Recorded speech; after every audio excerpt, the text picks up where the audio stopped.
रामचरितमानस की जो आप लोग चौपाइयाँ भी पढ़ते हैं ना महाराज, कभी कभी कहीं कहीं हमने देखा है कि लोग जरा अस्पष्ट पढ़ देते हैं, गलत। अभी हमने प्रयाग में एक चौपाई का, आप लोगों को पता हो तो बताया था, कथा सुनी हो तो। आपको चौपाई एक याद है ना, जो लगभग आप कोई भी अच्छे काम करने के लिए जा रहे हैं तो वो चौपाई सबको बोलनी चाहिए।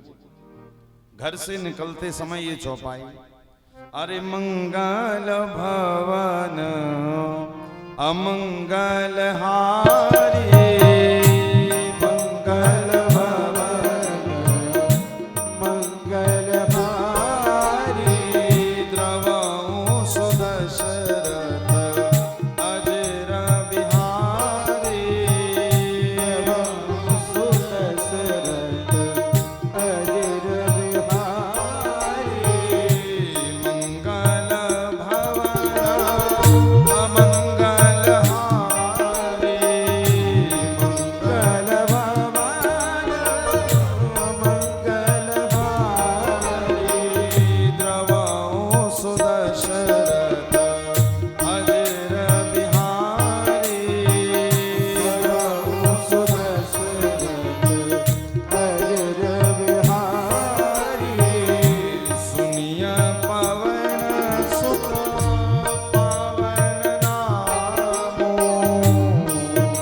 पवन सुत पावन नामो, अपने बस कर राखे रामो, अपने बस कर राखे रामो, अपने बस कर राखे रामो, अपने बस कर राखे रामो। तो ये वाली चौपाई आप सबको याद है ना, कौन सी बोलिए? मंगल भवन अमंगल हारी, द्रवहु नहीं है। लोग क्या करते हैं, क्या बोलते हैं? द्रवहु सुदशरथ अजर, ये गलत है। सही क्या है? अरे द्रवहु सुदशरथ अजर बिहारी। द्रवहु का अर्थ है कि राजा दशरथ के अजर, अजर यानी आंगन। और हम लोग क्या कहते हैं? अरे द्रवहु सुदशरथ अजर, अजर यानी होता है जिसको कभी हराया ना जाए, वो अजर। और यहां पर गोस्वामी जी क्या लिख रहे हैं? अजर बिहारी, अजर यानी आंगन। किसके? बोले सो दशरथ, दशरथ जी के आंगन में प्रकट होने वाले राम जी हम पर द्रवऊ यानी हम पर द्रवित हो जाएं। ऐसे राम जी जब हम पर द्रवित हो जाएंगे तो चाहकर भी हमारे जीवन में कभी भी अमंगल नहीं होगा, सदैव हमारे जीवन में मंगल ही मंगल होगा। तो आज से क्या गाओगे? मंगल भवन अमंगल हारी, द्रवहु सुदशरथ अजर बिहारी। गलत मत गाइएगा, गलत गाओगे फिर कहोगे महाराज जी राम जी तो कुछ फल ही नहीं देते हैं। अब आप गलत गाओगे तो कहां से मिलेगा? भाई जहां तक पहुंचनी चाहिए वहां तक पहुंच ही नहीं रही है।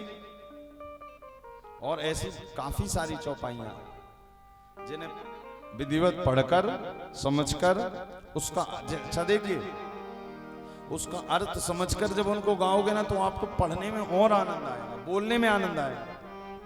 अभी मैंने देखा है कई जगह लोगों को चौपाइयां याद तो रहती हैं लेकिन उसका भाव नहीं पता रहता कि कहाँ की चौपाई कहाँ बोल रहे हैं। आप लोग घरों में सुंदरकांड करवाते हो या अखंड मानस का पाठ करवाते हो तो गाने वाले आते हैं कि नहीं आते? मंडली वाले। अब पता चला प्रसंग चल रहा है राजा दशरथ जी के मरण का, और पाठक लोग अब जानकारी है नहीं, तो पाठक लोग लगे फिल्मी तर्ज बना बना करके दशरथ जी के मरण की चौपाइयों को गाने के लिए। बताइए, अर्थ का अनर्थ नहीं होगा? भाई माताएं भी रामचरितमानस का पाठ करती हैं तो केवल चौपाई बस मत पढ़ते रहिए, उस चौपाई के अर्थ को भी पढ़िए, और जहां जैसा चौपाई का भाव हो वहां वैसा आपका भी भाव होना चाहिए, तब वो रामचरितमानस की चौपाई जीवन में घटित होगी। कई जगह हमने देखा दशरथ जी मर रहे हैं और लोग महाराज लगे फिल्मी तर्ज लगा लगा कर चौपाइयां पढ़ने के लिए। हमें लगता बताओ ये कहीं ना कहीं ज्ञान की कमी के कारण ही हो रहा है। तो इसी कारण रामचरितमानस को पढ़ करके उसके भावार्थ को समझिए। जो मैंने चौपाई बताई ना, तो आप जब घर से निकल रहे हो तो ये चौपाई जरूर गुनगुना लें। एक ये वाली है और दूसरी सुंदरकांड की है। प्रवेश नगर कीजे सब काजा, हृदय राख कौशलपुर। ये चौपाई प्रवेश नगर कीजे सब काजा, हृदय राख कौशलपुर राजा। और जब गाड़ी में चल रहे हो, कार में, बाइक में, ट्रेन में, बस में, फ्लाइट में, तो क्या कहना है? अरे चलत विमान। ये कुछ आपको याद रहनी चाहिए। कोलाहल होई जय रघुवीर, कहे सब कोई। ये वाली, ये तो आप अपने घर के बच्चों को भी याद करा दो।